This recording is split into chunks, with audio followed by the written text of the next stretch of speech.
Olá, boa tarde a todos e a todas. Quero agradecer aí o convite.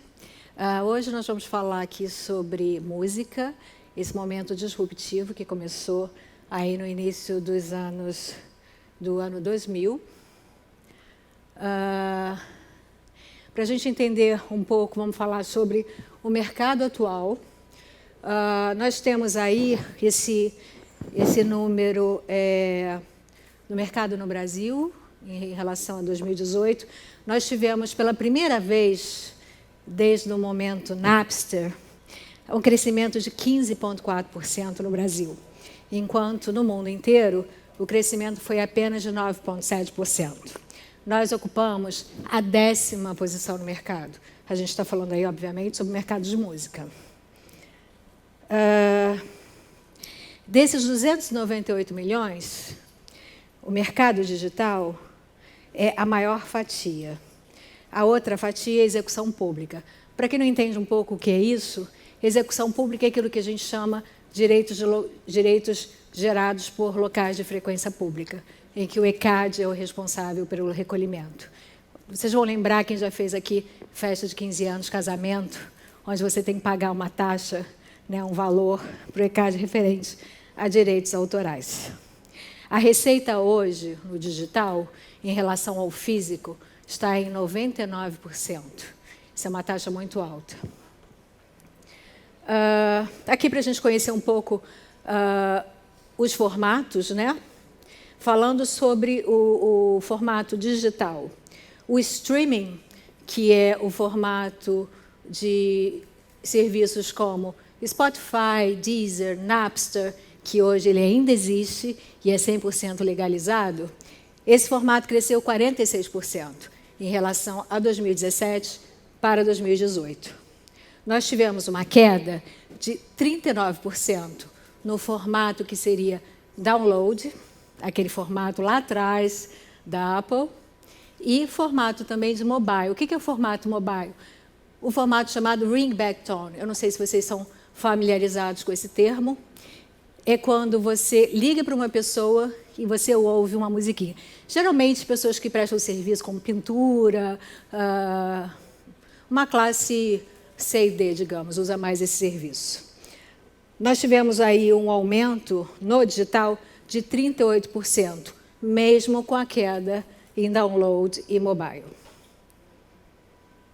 Aqui, para a gente entender o mercado, o físico em relação ao digital, de 2014 até 2018. A gente consegue perceber bastante essa diferença e o crescimento. Como aqui a gente está falando muito para o mercado de tecnologia, é interessante perceber essa diferença e a predominância do formato digital. Isso cria muitas oportunidades para quem trabalha com tecnologia. Aqui você vê de 2000, entendendo que o Napster ele saiu em 1999, então aí a gente tem esse efeito que começa em 2000 e até 2014. Estou falando aqui de mercado Brasil, tá? Porque se eu for falar de mundo, 15 minutos não vai dar para a gente abordar todos os assuntos. Ainda sobre mercado de Brasil, para a gente entender essa disruptura e a receita, a queda da receita. Em 99, a gente fazia no Brasil 814 milhões de reais. Olha a queda, e hoje nós estamos fazendo 298 milhões de dólares. E aí nós temos, vamos voltar um pouquinho atrás, falando sobre o CD. O CD ele foi criado a partir de uma necessidade da Sony Corporation, na parte de equipamentos. Ela fez um equipamento que era um CD player, e apresentou para a indústria da música. O que mais agradou os executivos da indústria da música foi o abrir e fechar da gavetinha do aparelho, porque o CD em si foi uma coisa assustadora. A tecnologia digital era tão pura, o som era tão bom, que assustava a possibilidade, eles já estavam antevendo a pirataria, a possibilidade dessa troca de arquivos. No início dos anos 70, 74, um físico, ele fazia parte de um grupo de estudos de tese pós-doc, E um grande desafio que ele queria fazer era trocar arquivo, enviar arquivos através de uma linha telefônica. Ele foi tentar patentear isso e falaram para ele que ele não poderia patentear porque isso era impossível. Ele criou um outro grupo de pós-doc para formar uma nova tese e aí ele conseguiu criar o MP3, um arquivo que pudesse transitar nessa linha telefônica. Quem é técnico vai entender muito melhor do que eu o sistema que foi usado na época. Sendo assim, a Sony ela já tinha parcerias com algumas gravadoras, como a própria Sony, porque a Sony tem gravadora, era a CBS, tinha também a Philips, como também equipamento, que tinha a Polygram, e tinha isso para o Japão, né? E tinha também mais uma gravadora que eu não recordo o nome, e era mais fácil, por conta dessa parceria, explicar que o CD seria um novo modelo e que seria bom para a indústria, que estava em crise, porque na época só tinha vinil e cassete, que seria um momento oportuno para ter um novo formato e aquecer o mercado. E aí tivemos o boom do CD. O que as gravadoras fizeram? Lançaram todo o catálogo, novamente, no formato CD, lançaram coleções, compilações. Quem é que não tem em casa aquelas caixas maravilhosas, aquelas coleções que sempre eram as mesmas, só trocava o nome, série Millennium, Best Of. Na verdade, eram sempre as mesmas coisas, mudava a ordem das faixas, mudava a capa e você estava, na verdade, consumindo o mesmo catálogo. E é um preço absurdo, né? Porque sempre foi tudo muito caro. Com o relançamento de todos os catálogos, nós tivemos aí o Steve Ross, que é um chairman da Warner, e falava em 82 que o CD era o futuro da música, né? O futuro do formato de música. E o maior crítico nessa época, por incrível que pareça, era o Neil Young. O Neil Young, por incrível que pareça, hoje ele é o grande crítico também do formato streaming. Interessante ter descoberto isso hoje. Temos aí o mercado da época. Ele era controlado por 4 gravadoras, que era a CBS, hoje a Sony, o Warner, Polygram, que hoje é a Universal. Olha de lá para cá, a Polygram foi comprada por uma gravadora nova, o nome é Universal, que era esse momento de lá, de 99 até hoje, nós tivemos várias fusões e aquisições, que eu costumo chamar de fusions and confusions, né? Várias empresas se comprando e a extinção de uma grande gravadora na época, que era a EMI. Essa foi extinta, não existe mais. Foi comprada pela Sony, antiga CBS. É até difícil de acompanhar todas essas mudanças. No Brasil, nós temos uma gravadora importante, que é a Som Livre, que é ligada ao Grupo Globo, que antigamente trabalhava muito com lançamento de novelas, apenas trilhas de novelas, e hoje tem um catálogo absurdo, né, incrível, de música sertaneja e samba. E essas gravadoras... bom, a Som Livre, no Brasil, ela é considerada uma gravadora major, né? O que é uma gravadora major? Como se fosse uma multinacional, embora seja brasileira, porque ela tem um catálogo muito expressivo. O controle do mercado era todo feito apenas por essas 4 gravadoras, ou seja, controle desde o lançamento artístico, então tudo que era lançado, e olha que o Brasil é um celeiro de talentos, então tudo que era lançado era determinado apenas por essas 4 gravadoras, no caso 5, porque tinha Som Livre também, mas nessa época ela não lançava, ela só fazia compilações, então eram 4 gravadoras, desde o lançamento até a distribuição e venda, então com menos oportunidades. Primeiro vazamento, esse é um momento histórico. O primeiro vazamento aconteceu em 93, foi um CD do Depeche Mode, chamado Faith and Devotion. Uma secretária entra desesperada numa sala de reunião, descobrindo que foi trocado num chat room o CD que tinha acabado de ser lançado. Foi o primeiro vazamento descoberto pelas gravadoras.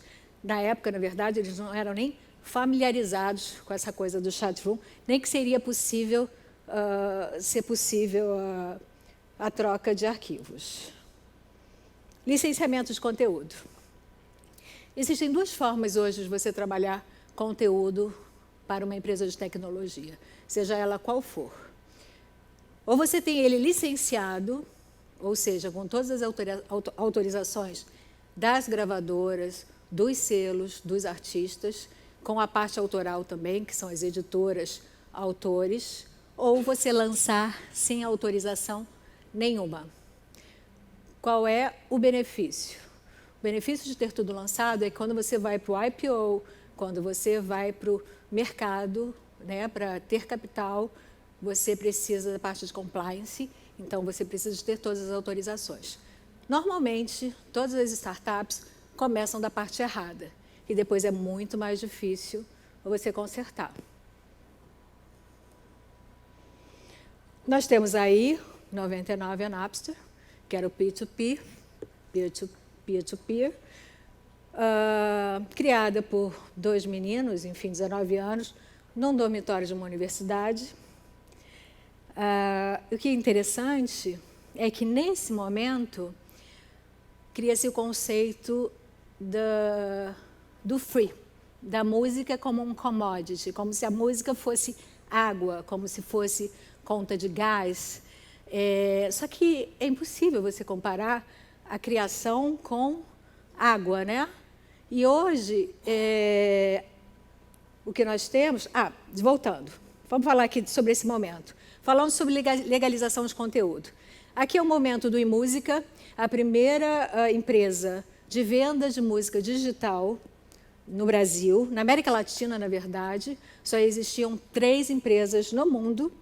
Aqui sou eu, na ponta, que fica aqui do lado esquerdo. E esse é um acordo que estava sendo assinado com a associação que cuida dos direitos autorais no Brasil. Nessa época, que foi o ano 2000, as gravadoras não queriam saber sobre o digital, lembra? Foi um ano depois da descoberta do Napster. Então, de falar digital nessa época era quase proibido. Bom, está acabando o tempo. Então, eMúsica era a única plataforma totalmente legalizada, tanto a parte autoral quanto a parte de masters. Ela existe até hoje. Ela foi incubada por uma empresa chamada IdeiasNet. Eu acho que foi uma das primeiras incubadoras no Brasil, que sai da América Latina. Comprada hoje, eu não sei se já mencionei, pelo Grupo Claro, do México. Lançamento do iPod, por Steve Jobs, foi disruptivo. Primeira empresa de download no mundo. O aparelho custava $399, música 100% legalizada. E em 2001, ou seja, música no Brasil, foi lançado antes do iPod. Democratização. Aqui nós temos a figura das empresas de distribuição. Lembra, antigamente só existiam 4 gravadoras? Hoje existem essas empresas chamadas integradoras ou distribuidoras digitais que possibilitam a entrega do conteúdo independente para o mercado. Então, todas as músicas que vocês ouvem no Spotify, na Deezer, ou se você é músico ou artista, você depende de um integrador para entregar a sua música. Hoje, o mercado, por conta dessas agregadoras, o mercado hoje global, ele chega a quase 40%. Long tail, que é o mesmo, quem falou sobre essa tese foi o Chris Anderson, o mesmo que falou também sobre a teoria do free. Ele falava que, por conta da possibilidade de você ter mais produtos na prateleira sem o custo de distribuição e manutenção, você poderia vender mais produtos. Mas isso não é verdade. Na música, o nicho permanece onde sempre esteve. O long tail, que é o nicho, permanece onde sempre esteve. Quem fala sobre isso é a Anita Elbers, num estudo que ela fez, publicado no livro Blockbuster. Ou seja, 1% dos artistas recebe 77% da receita. E aí chega o Spotify, comprovando a tese do free, a água virou música e você paga todo mês uma mensalidade como se fosse uma conta de gás. Veio como resposta aí à pirataria. O que mudou? Pesquisa, análise de mercado, que era uma coisa que não existia antigamente. O algoritmo, que é a sofisticação, né, para criar playlists, fazer recomendação para os usuários. Inteligência artificial, até na hora da composição da música. Mercado nos Estados Unidos, aqui é como é gerada a receita, Na ponta é o que você precisa para gerar um mínimo de receita, que é o salário mínimo, chamando minimum wage lá. O que muda? Menor receita para autores e artistas, necessidade do blockchain, que é um grande desafio para empresas de tecnologia, lei de direito autoral, ou seja, precisamos de uma lei mais protetiva. Aqui é o Warner, essa notícia saiu ontem, acabou de comprar uma empresa de blockchain, ou seja, a indústria está investindo pesadamente em soluções blockchain para a indústria da música. Mercado de streaming. Aqui, mercado de áudio, Spotify, 13 milhões de assinantes em relação ao segundo player, que são 3 milhões de assinantes. Spotify é o maior serviço. Condzilla, maior canal do YouTube de música. O Brasil é o segundo canal no mundo. O Condzilla é o segundo canal no mundo de música. E aí nós temos o lançamento do Amazon Prime Music. Com R$16,90 vocês têm música, livros, música em 4K, tudo no mesmo preço. Esse serviço vai ser realmente avassalador. E é só isso. Muito obrigada pela presença. Consegui, gente, desafio. 15 minutos.